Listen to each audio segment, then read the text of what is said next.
RBSC Hindi ज्ञान के इस भाग में आपका बहुत बहुत स्वागत है।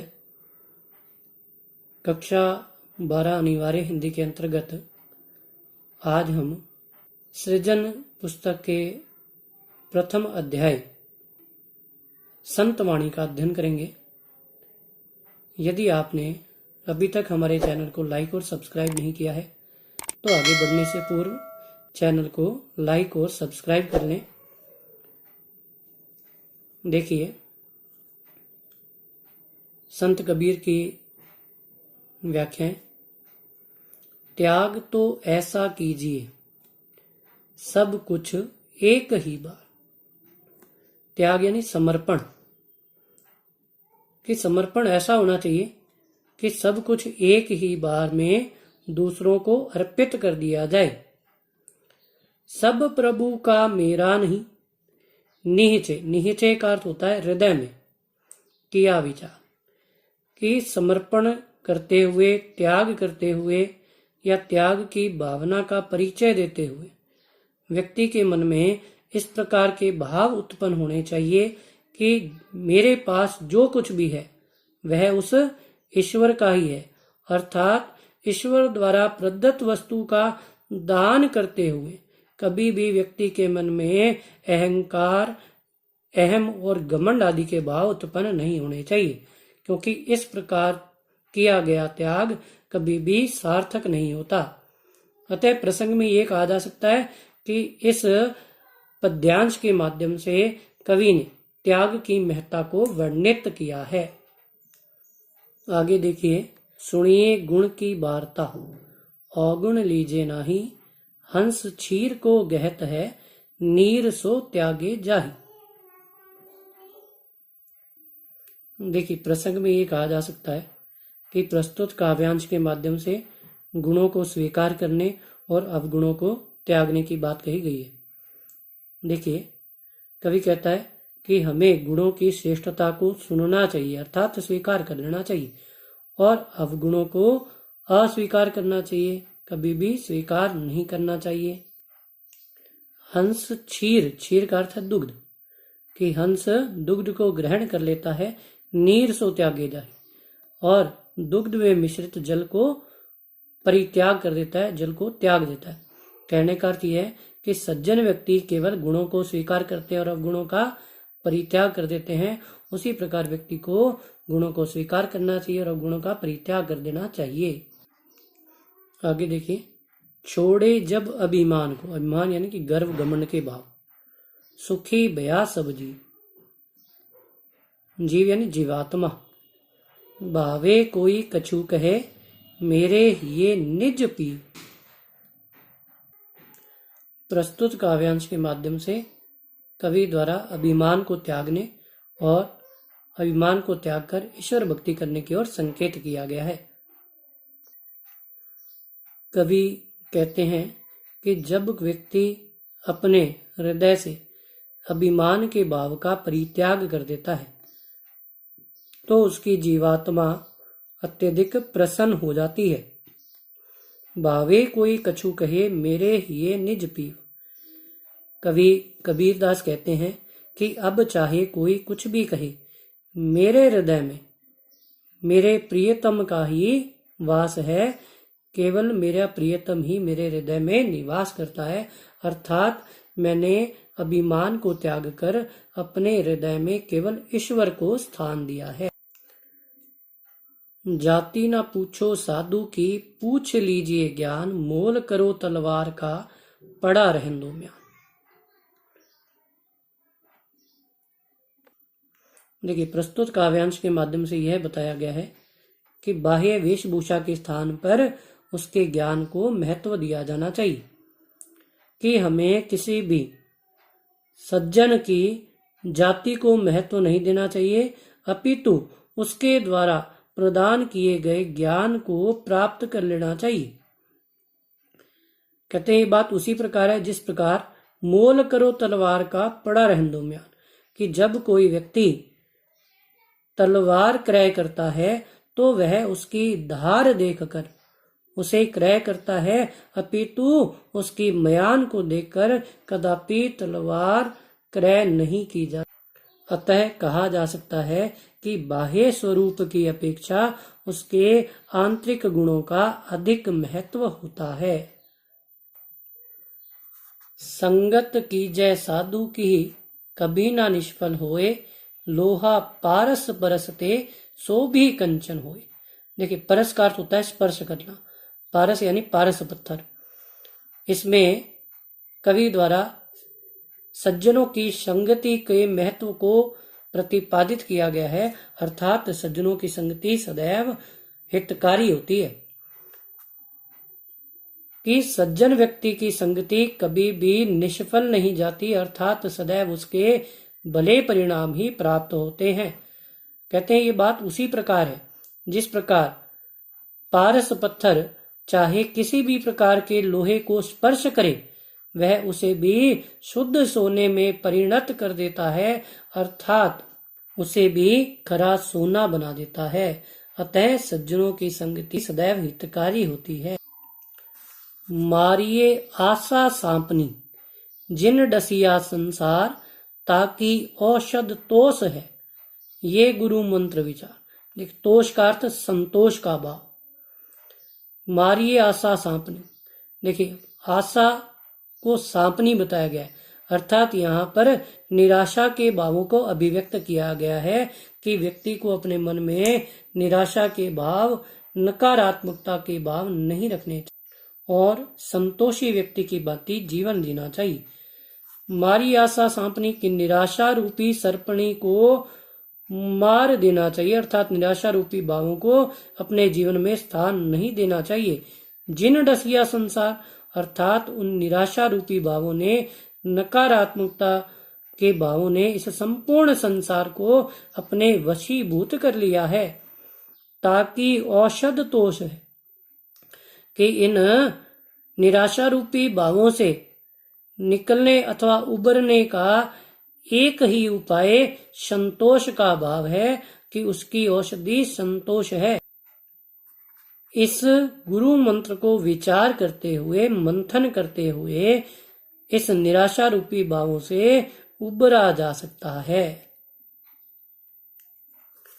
कागा काको धनहरे, कोयल काको देत, मीठा शब्द सुनाए के जग अपनो करी लेत। देखिए, प्रस्तुत काव्यांश के माध्यम से कवि ने वाणी की महत्ता को प्रतिपादित किया है। कवि कहता है कि कोआ भला किसके धन का हरण कर लेता है, किसका धन चुरा लेता है, अपितु इसके विपरीत कोयल किसे धन प्रदान कर देती है। मीठा शब्द सुनाए के जग अपनो करी ले, कि यह तो वाणी का ही महत्व है कि कोयल अपनी मीठी अथवा मधुर वाणी के प्रभाव द्वारा इस संपूर्ण संसार को अपना बना लेती है। अतः व्यक्ति को सदैव मीठी वाणी का प्रयोग करना चाहिए, हितकारी वाणी बोलनी चाहिए। आगे कवि तुलसी की व्याख्याओं का अध्ययन करते हैं। काम क्रोध मद लोभ रत, गृहासक्त दुख रूप, ते किमी जानही, रघुपति ही मूड परे भवकूप। देखिए, प्रस्तुत काव्यांश के माध्यम से कवि ने काम, क्रोध, अहंकार, लोभ आदि भावों से दूर रहने की ओर संकेत किया है। कवि तुलसी कहते हैं कि वे व्यक्ति जो काम, क्रोध, अहंकार, लालच और पत्नी के सुख में लिप्त रहते हैं, रत का अर्थ होता है डूबे रहना, लिप्त रहते हैं, वे इस संसार में सदैव दुख भोगते हैं। ते किमी जानहि रघुपति ही मूड परे भवकूप। इस प्रकार के व्यक्ति अथवा ऐसा आचरण करने वाले व्यक्ति कदापि ईश्वर की महत्ता को नहीं जान पाते और मूर्ख बनकर इस संसार रूपी कुएं में अपना जीवन व्यतीत कर देते हैं, अर्थात जन्म मरण के बंधन से मुक्त नहीं हो पाते। कहिबे कह रसना रची, सुनीबे कह किए कान, धरीबे कह चित्त हित सहित, परमार्थ ही सुधान। देखिए, प्रस्तुत काव्यांश के माध्यम से कवि ने इंद्रियों की सार्थकता परमार्थ में दूसरों के हित में बतलाई है। कवि तुलसी कहते हैं कि ईश्वर ने हमें कहने के लिए रसना अर्थात जिह्वा दी है और सुनने के लिए कान दिए हैं। दरीबे कह चित्त हित सहित परमार्थ ही सुजान, कि धैर्य को धारण करने के लिए अथवा परमार्थ के लिए ईश्वर ने हमें हृदय प्रदान किया है। अतः सज्जन व्यक्ति अपनी इंद्रियों का प्रयोग सदैव परमार्थ के लिए करते हैं, दूसरों के हित के लिए करते हैं। तुलसी बलो सुसंगते पोच कुसंगति सोए। बलो यानी अच्छा, सुसंगति से अच्छा होता है, पोच यानी बुरा। देखिए इसमें कवि द्वारा संगति के महत्व को प्रतिपादित किया गया। कवि तुलसी कहते हैं कि भली संगति से अच्छी संगति सदैव अच्छा ही होता है, भला ही होता है, और बुरी संगति सदैव बुरा ही होता है, अर्थात बुरे परिणाम ही होते हैं। नाव किन्नरी तीर असी लोह बिलो कहूं लोई। नाव की संगति से, किन्नरी का अर्थात लोहा, लेकिन नाव की संगति से लोहा भी किनारे तक पहुंच जाता है, परंतु लोह बिलो कहूं लोई, परंतु जब वही लोहा बुरे हाथों में जाता है तो वह घातक परिणाम देता है अथवा बुरे परिणाम देता है। अतः संगति का विशेष महत्व होता है। राम कृपा तुलसी सुलभ गंग सुसंग समान, जो जल परे जो जन मिले कीजे आपू समान। देखिए प्रस्तुत काव्यांश के माध्यम से गोस्वामी तुलसीदास ने यह बतलाया है कि ईश्वर की कृपा द्वारा अच्छी संगति आसानी से प्राप्त हो जाती है। कवि तुलसी कहते हैं कि ईश्वर की कृपा द्वारा ही गंगा के समान अच्छी संगति प्राप्त होती है। जो जल परे जो जन मिले कीजे आपू समान, कि जिस प्रकार गंगा के पवित्र जल में जो भी जल मिलाया जाता है अथवा जो जल मिलता है वह उसे अपने ही समान, और मृत्यु के उपरांत जिन लोगों को उसमें विलीन किया जाता है वह उन्हें भी अपने ही समान पवित्र बना देती है। अथवा यह कहा जा सकता है कि ईश्वर की कृपा द्वारा ही अच्छी संगति, अच्छे परिणाम प्राप्त होते हैं। तुलसी या संसार में भांति भांति के लोग, सब सौ हिल मिल चालिए नदी नाव संयोग। देखिए प्रस्तुत काव्यांश के माध्यम से कवि द्वारा इस संसार में सभी से मिलजुल कर चलने की ओर संकेत किया गया है, क्योंकि सबके साथ मिलजुल कर रहने से यह सांसारिक जीवन बड़ी आसानी से व्यतीत हो जाता है। कवि तुलसी कहते हैं कि इस संसार में भिन्न भिन्न प्रवृत्ति एवं आचरण के लोग विद्यमान हैं अथवा निवास करते हैं। सब सो इलमिल चालिए, अतः हमें सभी से मिलजुल कर चलना चाहिए। जिस प्रकार नाव नदी के संयोग द्वारा किनारे तक पहुंचती है, उसी प्रकार हमें भी इस संसार में सबके साथ मिलजुल कर रहना चाहिए। तुलसी पावस के समय धरी कोकिलन मौन, अब तो दादुर बोली हैं हमें पूछी हैं कौन। देखिए पावस का अर्थ है वर्षा ऋतु। प्रसंग में ये कह सकते हैं कि जहाँ मूर्ख मंडली लगी हो वहां पर सज्जन व्यक्ति को शांत रह जाना चाहिए अथवा उसकी शांति में ही भलाई है। तुलसी पावस के समय अर्थात वर्षा ऋतु के समय धरी कोकिलन मौन, कि वर्षा ऋतु का आगमन होने पर कोयल मौन धारण कर लेती है।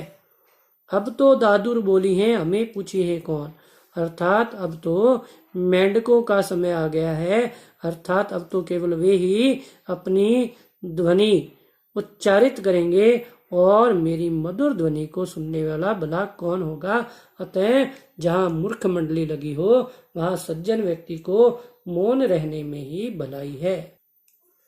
तुलसी असमय के सखा, असमय अर्थात विपरीत समय, धीरज धर्म विवेक साहित्य साहस सत्य व्रत राम भरोसो एक।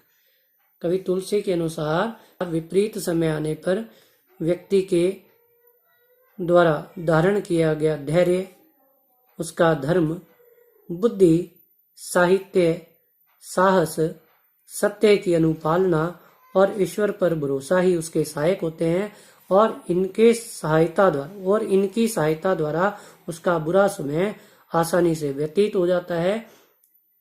अतः व्यक्ति को अपने जीवन में ऐसे सद्गुणों का संचार करना चाहिए। आशा करता हूँ कि आपको व्याख्या भली भांति समझ में आई होंगी। आगे की व्याख्याओं का अध्ययन इससे अगले भाग में करेंगे। धन्यवाद।